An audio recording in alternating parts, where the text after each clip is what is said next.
बहुजन सौरभ, बहुजनांच्या सामाजिक व सांस्कृतिक चळवळीचे मुखपत्र. नमस्ते, जय भीम। मैं एडवोकेट डॉक्टर सिद्धार्थ कामले, दैनिक बहुजन सौरभ का मुख्य संपादक। तुम्हें शायद सभी को मालूम है, पूरे देश में चर्चा है, जो टीएमसी कांग्रेस तृणमूल कांग्रेस के जो लोग थे वो उनको ईडी की धार, ईडी की जब रेड उनके ऊपर में हुई और वहाँ पे जो कुछ डेटा पूरा का पूरा उन्होंने लेके गए, तब उन्होंने कहा कि भाई ये तूने इससे हमारा कोई संबंध नहीं, आपका रिश्ता तो कोयला के इसमें से था कि कोयला का जो डिस्प्यूट था या कोयले में जो फ्रॉड हो गए उसके बारे में आप इंक्वायरी कर रहे हैं, ये सब कैसे क्या हाथ लगाया करके उनके ऊपर में एफआईआर हुआ। ये सब लोगों को पिछले वीडियो में हमने बताया।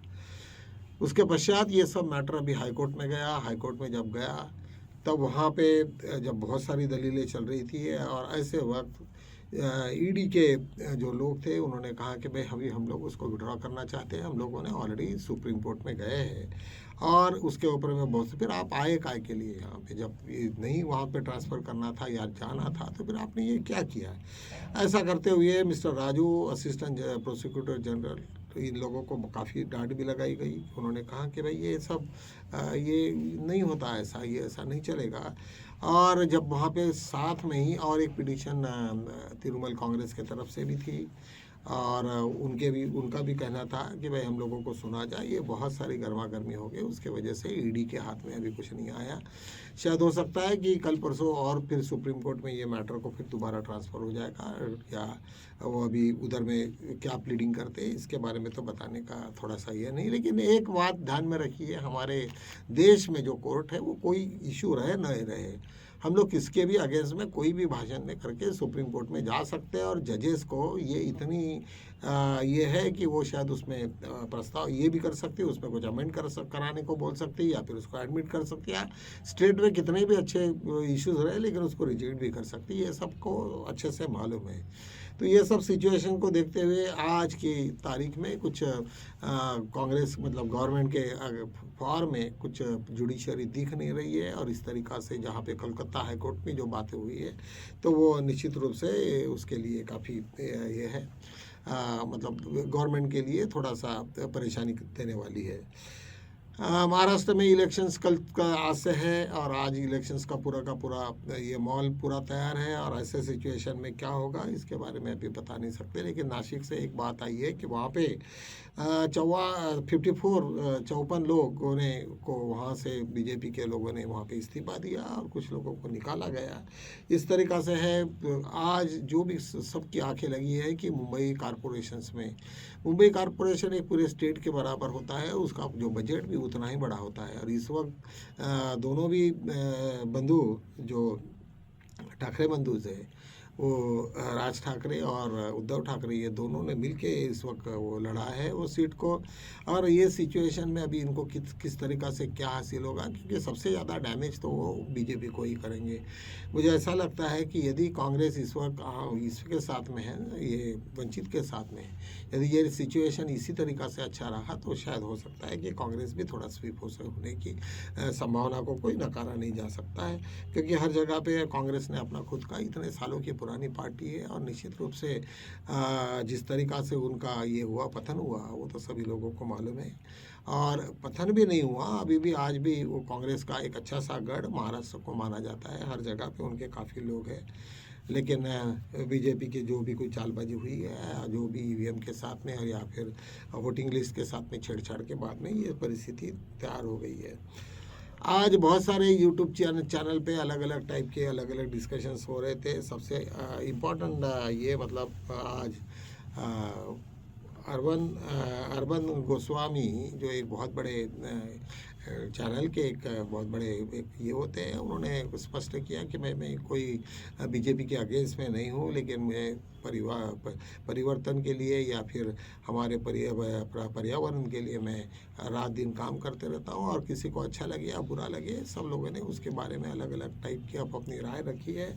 लेकिन बहुत सारे लोगों ने यहाँ तक बोल दिया है कि urban Goswami is not a editor, मतलब इज़ नॉट ए एंकर, और या इस तरीक़ा से वो जिस तरीक़ा से ऊपर हो जाते, किसी की बात न सुनना और किसी पे अपनी बात को लादना, इसमें उनकी मास्टरी है। आजकल उन लोगों ने बीजेपी को उन्होंने काफ़ी हर्ट भी किया है, लेकिन उन्होंने कहा ऐसा कुछ नहीं है, मैं बीजेपी के साथ में भी हूँ कभी, या फिर बीजेपी के अगेंस्ट भी मैं कुछ बोलता हूँ, या कोई भी पार्टी के बारे में मैं बोल सकता हूँ। इस टाइप का ये हुआ।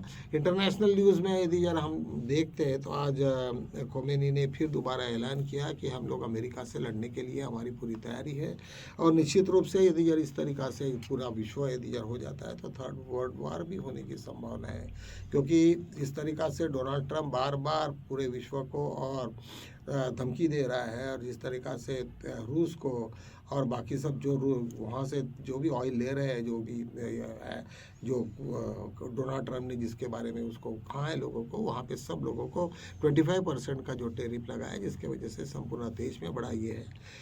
खैर जो भी कुछ है, लेकिन ये सब टेम्पररी बातें होती है, ट्रेड में ऐसे चलते रहता है, और जिस तरीक़ा से ये होता है, लेकिन कब तक चलते रहेगा, कुछ दिन तक लोग संभाल लेते हैं इधर उधर करके, क्योंकि सबको मालूम है ये लोकतंत्र है, और जहाँ जहाँ लोकतंत्र है तो उसका कुछ अंत भी है।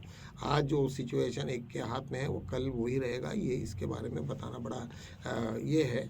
तो आज इंटरनल भी बहुत सारे ये है मसले होते हैं, और वहाँ से अमेरिका में इंटरनल क्लैशेस बहुत ज़ोरों से चालू हो गए।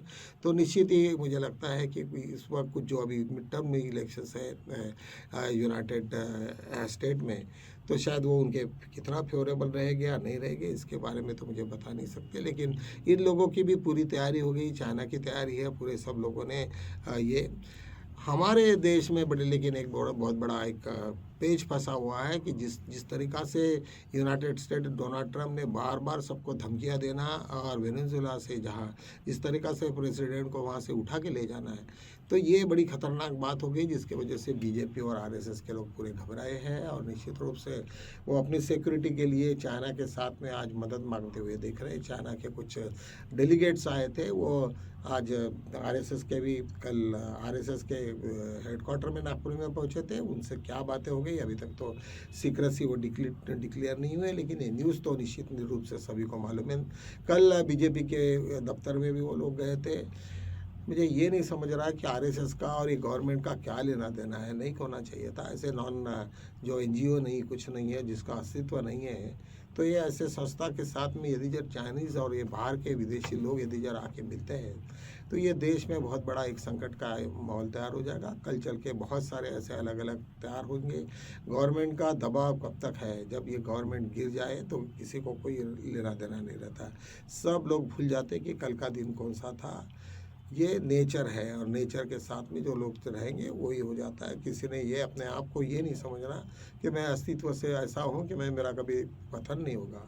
तो यदि इस तरीक़ा से यदि जड़ भावना रहेगी, और करना भी क्या है बीजेपी को, आरएसएस को क्या करना है कि भाई ठीक है, तुम्हारी संस्था है, तुम अपनी संस्कृति को लाना चाहते हो, पूरे देश को हिंदू राष्ट्र बनाना चाहते हो, क्या होगा उससे, क्या हासिल करोगे तुम? रोजगार पैदा करोगे या लोगों को करोगे, या फिर वर्णवाद का फिर वही तमाशा चालू हो जाएगा, या फिर मनुस्मृति लागू हो के जिस तरीक़ा से औरतों को के साथ में उनके खुद के परिवारों के जो औरतें और ये थी, जिस आप लोगों को सबको मालूम है मनुस्मृति में क्या क्या लिखा है, ये सब सिचुएशंस को फिर दोबारा रिपीट करोगे, ऐसा कुछ होगा नहीं। इसलिए नहीं होगा क्योंकि डॉक्टर बाबा साहब आम्बेडकर ने संविधान में ऐसे ऐसी चीज़ें रखी है कि वो कितना भी ताकत लगा दे, सब पूरी दुनिया में सब लोग पूरे ब्यूरोक्रेसी में भी यदि वो आ भी जाते, लेकिन कॉन्स्टिट्यूशंस को हलाना बड़ा मुश्किल है। कुछ हद तक उन्होंने कोशिश की, लेकिन फिर दोबारा अभी जब उन्होंने चीफ इलेक्शन कमीशन के नियुक्ति में और उनकी इम्यूनिटी के बारे में जो भी कुछ कहा है, लेकिन अभी वक्त के साथ में उन्हीं को अभी नोटिस भी हो गया, उनको आज लोगों को बताना पड़ेगा, कोर्ट को बताना पड़ेगा कि हमने चीफ इलेक्शन कमीशन के रिक्रूटमेंट में हम लोगों ने चीफ जस्टिस को हम लोगों ने कैसे निकाला, क्यों उसको बाहर किया है। तो ये सब सिचुएशन देखते हुए ऐसा संभव नहीं है, और आज ना कल सब ये अकाउंटेबल है, सब लोगों की क्लास लगनी है। तो किसी ने अपने आंग में ये नहीं लानी चाहिए कि ये कुछ हो।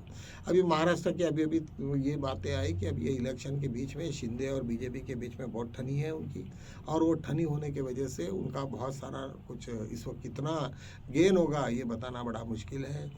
मुझे लगता है कि शायद अभी इस वक्त जो भी ठाकरे बंधुओं का इस वक्त ज़रा हेवी वेट है थोड़ा, और वो कितना सक्सेस होगा वो वक्त ही बताएगा।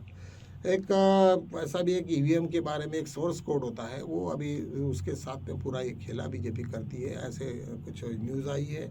और यदि यार वो सोर्स कोड यदि यार किसी को पता चले तो वो आसानी से वो कुछ इस पे कुछ छेड़छाड़ कर सकते हैं। कब तक चलेगा? कुछ दिन और चलेगा, और उसके बाद में तो एक दिन सोर्स कोड वगैरह ये सब का सब पकड़े जाएगा, और उसके बाद में कुछ नहीं किसी के हाथ में बचेगा। सब लोग बैठे बैठे अपने घर से मोबाइल से कुछ ना कुछ करना चालू करेंगे। लोगों को अभी जो राहुल गांधी बार बार कह रहे हैं कि उनका जो इंटरनल स्ट्रक्चर क्या है, कैसे डिज़ाइन से बना है ईवीएम, वो थोड़ा सा हमको उसके डिटेल्स तो दो, तो वो तो कोई बताता ही नहीं है। और आज ना कल ढूंढ ही लेंगे लोग, क्योंकि लोग पूरे के पूरे इतिहास में जहाँ से वो मशीनें आए तो उनको सब सिस्टम भी मालूम है। लोग कुछ ना कुछ तो आज ढूंढ ही लेंगे। तो मुझे लगता है कि ये बीजेपी का बहुत लंबा कुछ समय रहेगा नहीं। जिस दिन ये सब पकड़े में आएगा तो पूरा का पूरा बीजेपी अपने आप पे ही अपने अस्तित्व को ही खो बैठेंगी। तो चलो आज इन्हीं शब्दों के साथ में यही विराम लेते हैं, कल मिलेंगे आपको, तब तक के लिए जय हिंद।